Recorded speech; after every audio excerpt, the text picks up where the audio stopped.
Jeff Lehner, Yeah. Auditor of Ross County. Yes. We both sat through a meeting that ended up being a lot longer than I think we all expected. Yeah. Definitely. What was that meeting and what's the context? So that is the Ross County Tax Incentive Review Council that we're required by the state to meet annually to review existing tax abatement agreements throughout Ross County. We've got 4 currently inside city limits and another 11 out in the county, out in the townships. And so that council meets to review these agreements and go over reports that are provided by the companies receiving abatements to make sure that they're honoring the agreement they made in terms of job creation or personal property investment or real estate improvements to qualify for the abatements. So that's what that meeting was about. And this is a big deal for drawing investment. Everyone gives this discount, can we say? Well, yeah, the idea of an abatement is to encourage investment, whether it's job creation or improving real estate buildings, essentially.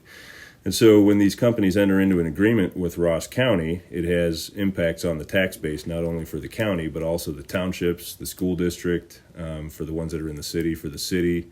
The city has a general fund levy on property tax bills. And so, the idea is that if you're going to offer an abatement, you're lowering taxes for these entities in exchange for the investment that they promise for the future of not only their companies, but for Ross County as well. Hopefully for greater payoff.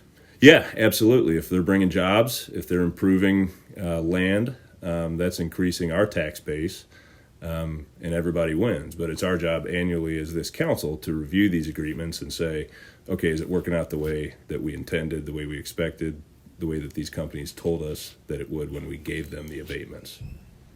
So there was some pushback in the meeting.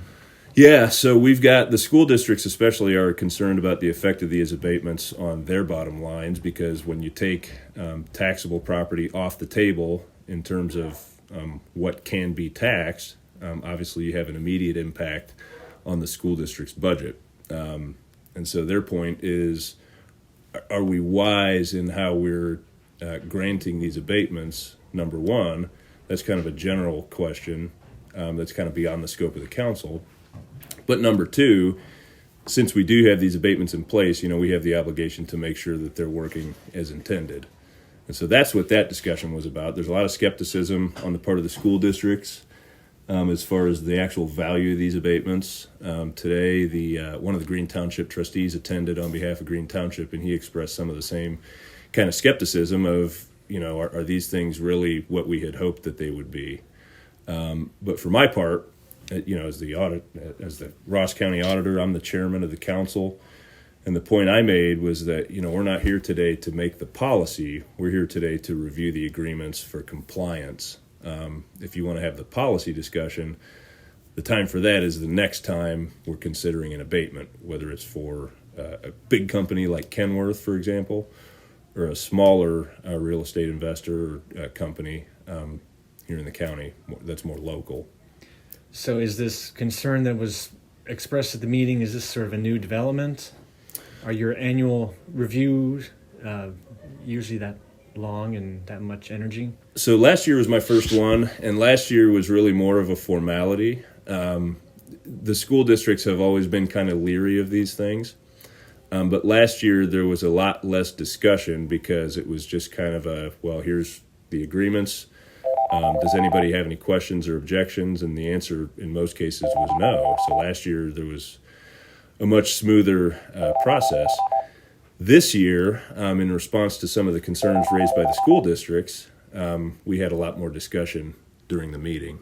So in the end, most of the agreements were approved recommended for continuance. At the local level, we make a recommendation to the Ohio Department of Development. Do we want to continue the abatement or do we want to discontinue it? And then the Ohio Department of Development makes the final determination. We made the decision to recommend continuance of most of them. We took some of them off the table for consideration today, pending us receiving additional information from some of the companies receiving abatements. And they'll be addressed in a future meeting. And this is part of the sausage factory that's a local government and economics. Yeah, for sure. So you've got in that council, you've got the commissioners, you've got representatives of the townships where these entities are located. You've got representatives of the school districts. So we had an abatement that included Unioto. We have 3 that include the Chillicothe City Schools, and then the remainder include the Zane Trace School District. So they're represented. Of course, I'm the chairman, as I said, of the council as the county auditor. And everybody gets a seat at the table, and we want to have a good, inclusive process so that concerns are heard and addressed effectively. All right. Jeff Lehner, Yeah. Auditor of Lehner, that's right. Auditor of Ross County. Yes, sir. Thank you very much. Thank you, Kevin.